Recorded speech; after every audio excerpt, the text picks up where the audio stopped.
Kasado ng magsimula mamayang alas 7 ng gabi ang tradisyonal na pahalik sa imahen ng Jesus Nazareno na kasalukuyang nakalagak sa Quirino Grandstand. Maaga namang nagsipila ang mga deboto na nais makauna sa simbolong pahalik sa puon. Narito ang balita ni Boy Gonzales. Maagang pumila ang ilang deboto sa bahagi ng South Drive para sa pahalik ng Jesus Nazareno.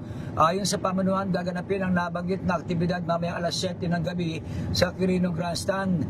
Ilan sa mga deboto ay kagabi pa nanatili sa lugar at doon na rin nagpalipas ng magdamag, handang maghintay hanggang sa oras ng pahalik.